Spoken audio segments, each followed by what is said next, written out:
get there and you might see a chart. And that chart may tell you who the fuck you should have been. And now you get the rest of your life to think about that.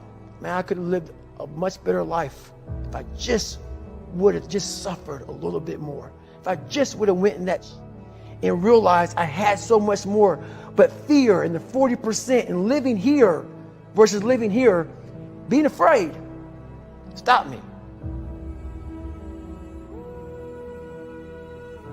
Your biggest enemy, the most important conversation you will ever have in your life is the one you have with yourself. You wake up with it, you walk around with it, you go to bed with it. Eventually, you're going to act on it, whether you're good or bad. You have to. That's why the whole thing about this book I have is about you. It is about you. It's strictly about you finding who you are. So many people die, live 100 years, never fucking know who they are. Never know who they are. You have to look in that mirror and know there's so much more in here, man. Because I can literally right now be a 300-pound guy spraying for cockroaches still to this day if I did not look in that mirror and say, there has to be more to this. This can't be it.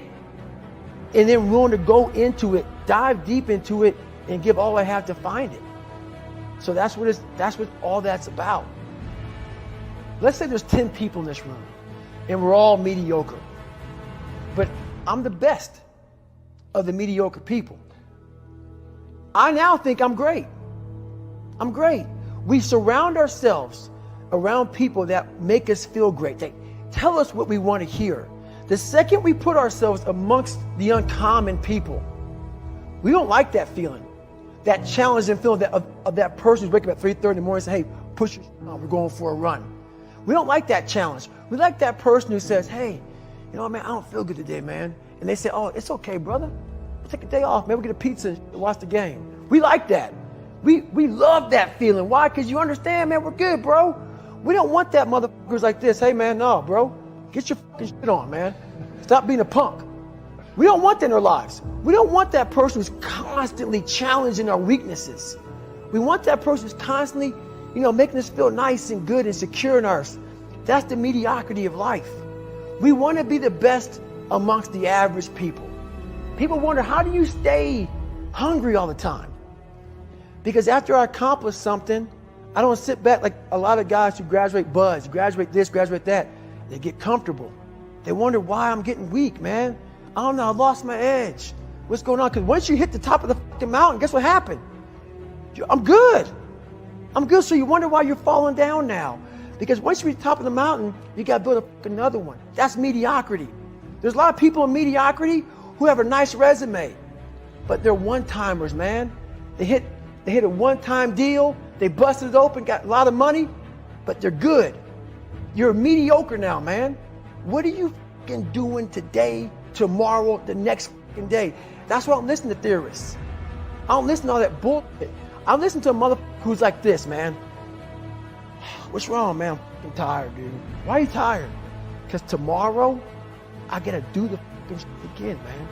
Whatever it is that made me fucking nauseous and sick to my stomach, it made me hurt.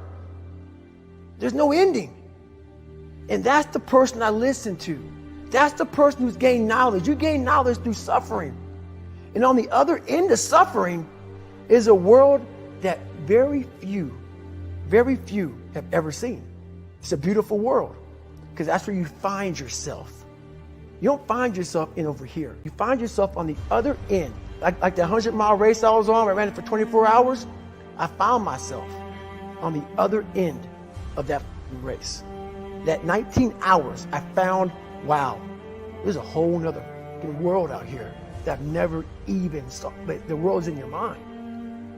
And that's what all that mediocrity is about. The mind has the tactical advantage over you at all times. At all times of your life, the mind has a tactical advantage over you. Why is that? It knows what you're afraid of. It knows your insecurities. It knows your deep, dark lies. And it starts to push you away from that. It pushes you in a direction that is comfortable. The mind controls everything.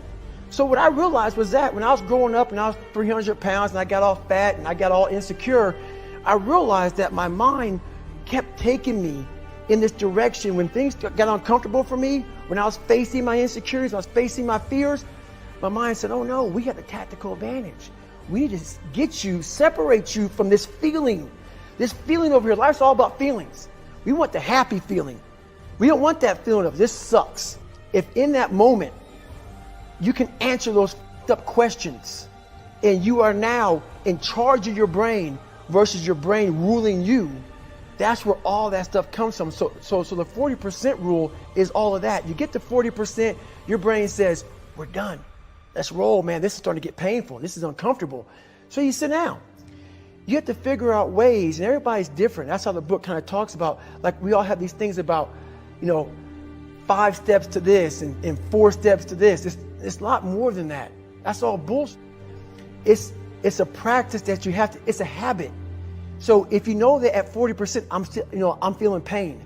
At 40%, I'm feeling pain. That's where the 40% rule kicks in.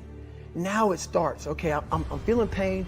My mind's saying all this to me. It's saying, get out of here, run, flee. The fight or flight kicks in. Okay, we're done. We're not good enough. It starts telling you all these things. You start to believe it because the mind controls all. This is the time where you have to gain control back of your mind. It's okay. Let me see if I can go 45%. And once you start giving yourself more and more hope and start realizing, okay, the mind starts to be, okay, what are you doing? We're supposed to be going right and you're going left. You start then controlling your mind. Start finding more in yourself. And then it goes from 40% to a lot further than that. But that's the start of it though. Get to the spot where your mind is saying stop. Wherever that is, you gotta get there first.